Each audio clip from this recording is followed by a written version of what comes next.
eminent surgeon and blood transfusion specialist.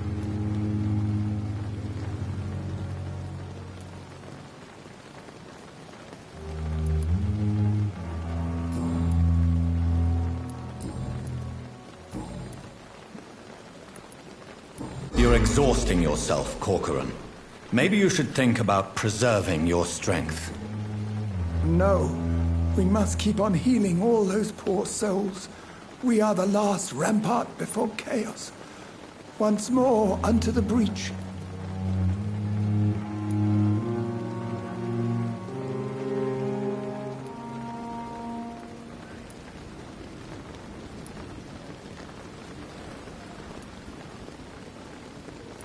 Nurse Brannigan is worried about you, Doctor. She should not have told you that. I will have a word with her. You don't have to blame her for her honesty. I'm not that kind of man, my dear Jonathan. Actually, Nurse Brannigan's opinion is the only one I may listen to. What is the Pembroke Hospital situation? And please, speak freely. This hospital is not exactly the best of London. I'm sure you are used to working in a better environment.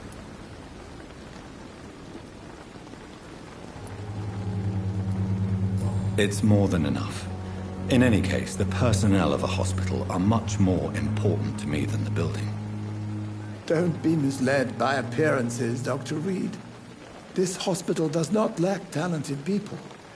It just lacks hope.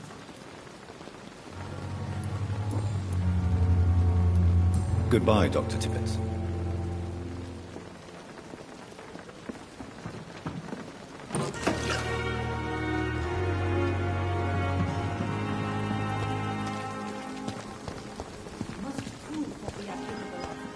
It is now or never. Good evening, sir. I'm Dr. Jonathan Reed. I'm new here. I've already heard about you, Dr. Reed. I'm Milton Hooks, the ambulance driver for this shithole of a hospital. That's quite a blunt introduction, Mr. Hooks. You can call me Milton. I like to speak my mind, Dr. Reed. Perk of the job.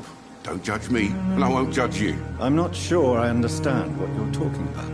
Well, I'm no doctor, but I'm pretty sure a gun can't be used as a surgical instrument. You have a keen eye. I learned to shoot during the war, and have carried one ever since. Old habits die hard. No need to explain, Dr. Reed. And if you ever need a better gun, remember, I may have something for you. I'd like to see your goods. Wise choice, Dr. Reed. A reliable gun is what everybody needs these days.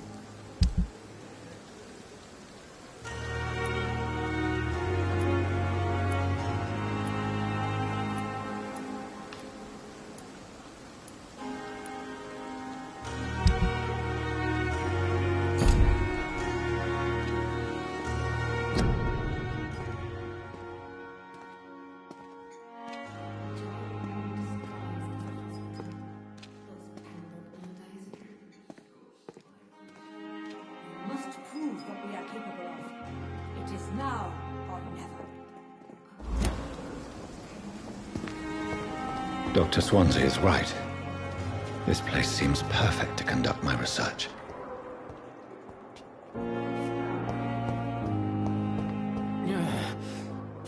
Damn. The pain. Good evening, sir. Can I help you? Unless you're here to fix my face. No. I don't think you can help me. I'm Dr. Reed. I've recently taken the position of head surgeon here. War injuries, am I right? You guessed right, Doctor. German shell took my pretty little mug right off. But they still call me Thomas Elwood.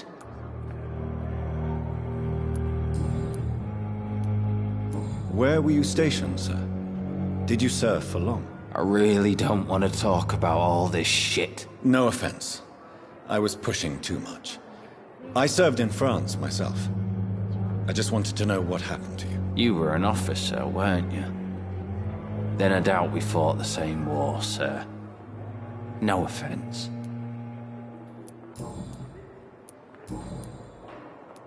How is your stay with us, Mr. Elwood? Oh, it's bliss. I just escaped death in the trenches to be surrounded again by the moans of the dying. Can I ask you precisely why you're a patient here? It's the pain, sir. The drugs don't work. It just hurts under the scars, if you get my drift. Who is treating you? Is someone in particular looking after your case? Nobody since the old and tired doctor spoke to me. Started to think I was forgotten about. Wouldn't blame you. You don't seem worried by that. My face hurts so much more when I smile or cry. I've learned it's easier not to speak. But be assured I'm smiling inside. Can I do anything for your pain? Nurses gave me a bunch of pills. No effect. Told you. It's like the flames are under my skin, burning away.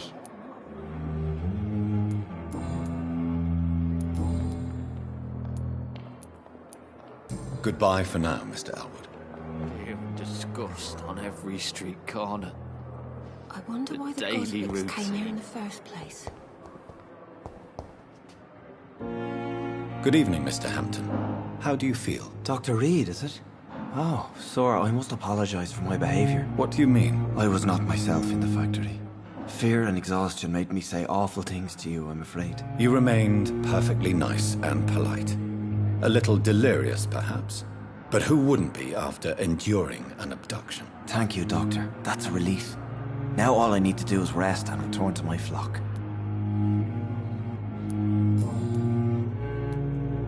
How did you end up in William Bishop's den? I had received alarming news about his recent behavior. I went to his place and he refused to let me go. You dared to enter this awful place alone. You're a hero, Mr. Hampton. Or a fool. I'm just a man trying to help his friends, Dr. Reed.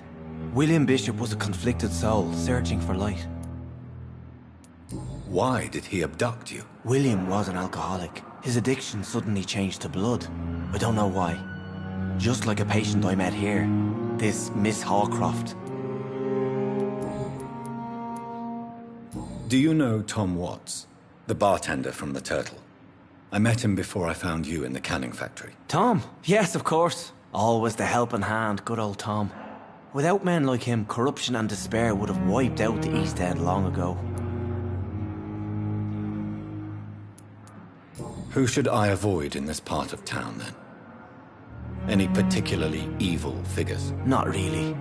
Most men and women are just doing their best. And it's not my habit to speak ill of people I know, Doctor. People are still in despair. How could it be otherwise?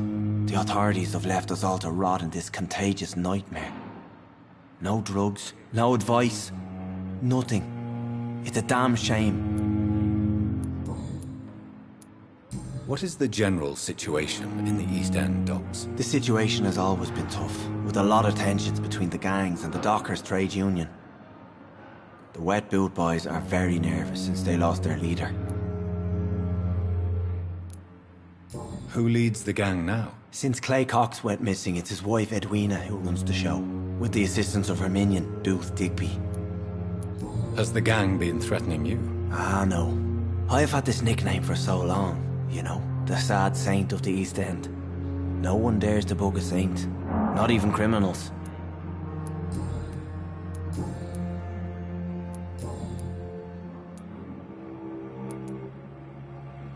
How do you feel, Mr. Hampton? Medically speaking, I mean. I feel exhausted. Beyond exhaustion, actually. William drank so much of my blood in his madness. I feel empty. You're in good hands here. Dr. Swansea is well versed in blood transfusion, and I'm sure he'll take the best care of you. Thank you, sir. I believe all I need is rest. And then I can go back to the people who need me. Have you made friends since you arrived? Not really, but I recognize Miss Harriet Jones. I knew her when she lived by the docks. That poor woman had such a miserable life. You never came to see her here at Pembroke? Receiving visits when sick can be an important part of the healing process, you know. We're not just bodies. You're preaching to the converted now, Doctor. To be truly honest, I thought she was dead. She left the docks many months ago. What do you do for a living, Mr. Hampton? I can't help but notice the cross around your neck. I manage a night asylum for the poor and homeless of the docks, and I try to guide the lost and hesitant on the right path to our Lord. Why didn't you use your cross against William Bishop? To repel him somehow? That's a very strange question, Doctor. A cross is no magical token, if that's what you were trying to say. Not mine, anyway. Are you a priest, Mr. Hampton? A deacon, maybe? Not at all, Doctor. I'm just a man of faith willing to preach the good word. Goodbye, Mr. Hampton. We'll talk again later. Fear and disgust So on many every deaths. street corner. And what of my own life? Daily routine.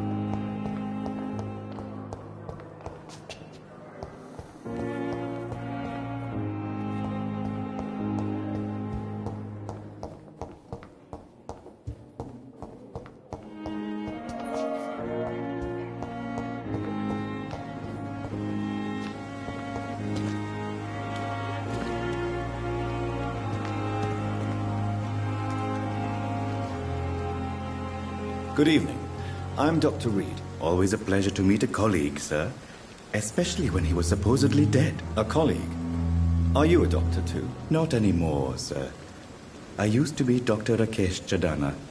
Now, I'm just Mr. Chadana, pawnbroker and humble guardian of this morgue. What do you mean, you used to be a doctor? Was your license revoked? No, sir. It is just that I like to be precise. I run a little pawn shop while taking care of the dead. But I used to be a real doctor.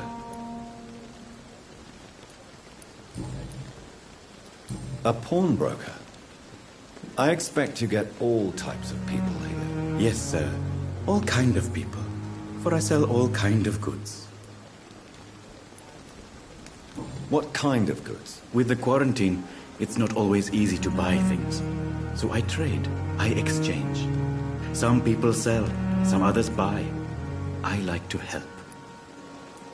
Who comes here to trade with you? It's very unhygienic, even unsafe. Diseases can spread. For the customers, for the hospital. I'm very cautious, sir. I've been a doctor, remember? And all my clients are good people. In fact, I think I only know good people.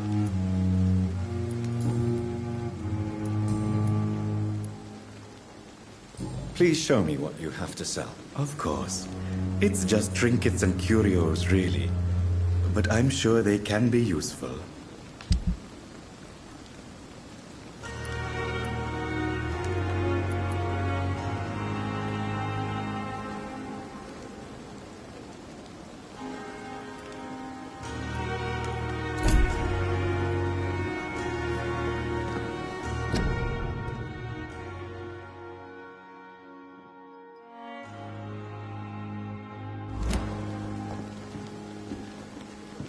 It's locked.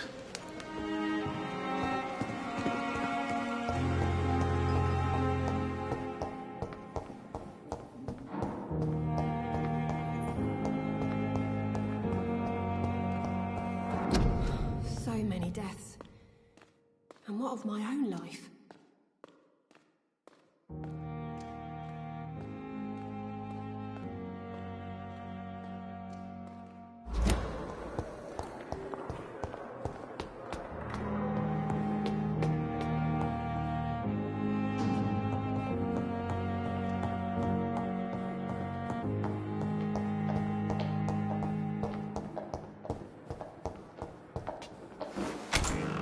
This must be the place. It's definitely away from prying eyes. Relegated to the shadows.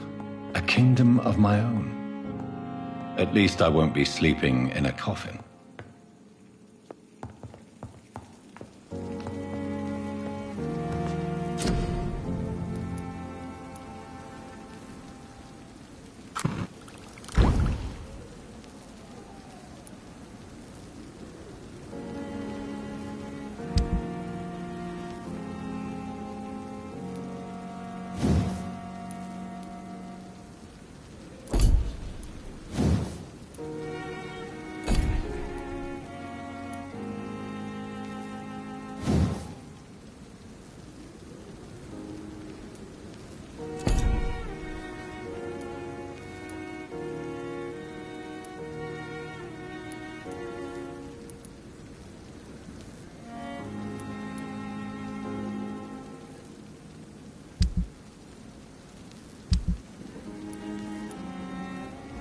William Bishop's blood is much more unstable than human blood and shows extensive mutation. But this is not what happened to me. I must keep on searching. The sun is about to rise. I can feel it. I'll continue tomorrow night. The flower's dying. It needs water.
plan to stay here until my research is complete. I'd better learn to hide my true nature from the mortals. But what about my thirst for blood?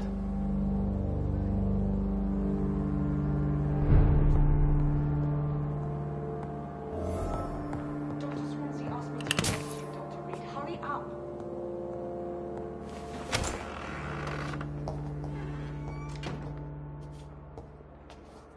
Yes, Nurse Crane? How can I help you?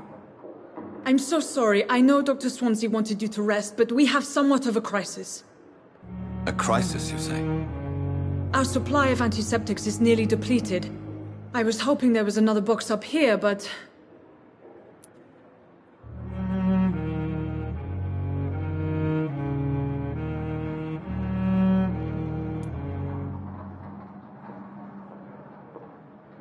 Sorry. There's nothing here. Some of the patients won't last the night without them. Honestly, sir, I'm beside myself. I may have a solution. In France, during the war, drugs shortage was a daily problem, and we had to use our wits to overcome the shortages. However do you mean? If combined correctly, certain household chemical products can be used in a pinch instead. Now, where's the hospital storeroom? The storeroom? Fat chance. This is the Pembroke, and space is luxury we don't have. Everything used to be stored in the old morgue. Perhaps I should look there first. Where is this morgue? It's the large building behind the hospital. You'll need to go in the back door because it's been sealed off for sanitary reasons. Take this key. It opens a small back entrance at the end of a narrow street. The abandoned morgue behind the hospital. A small door at the end of a narrow street. On my way then. Thank you, nurse.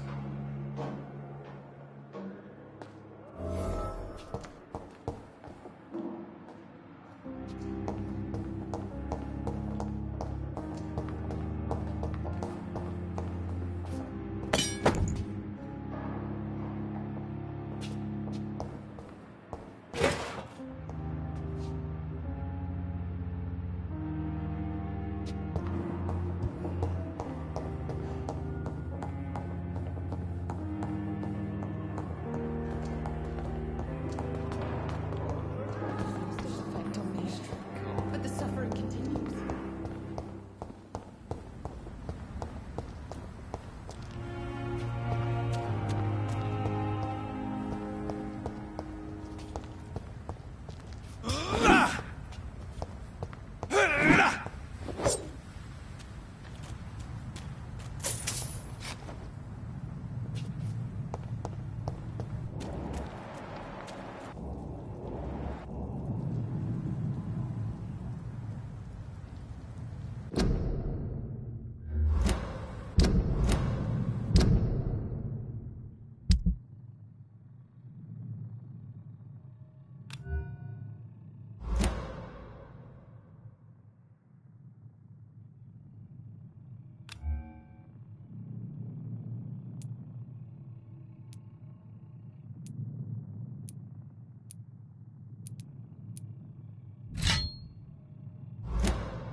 Scowl voices in the garden. I should investigate.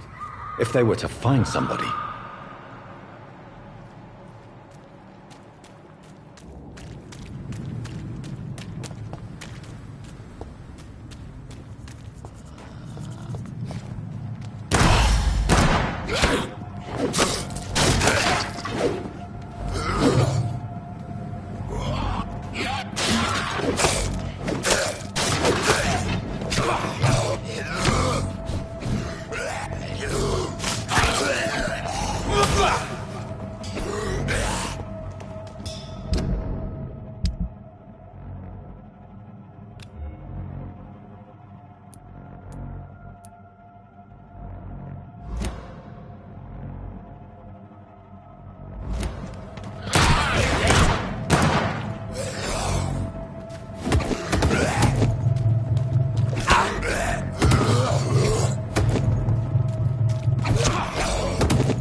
It's locked, all right.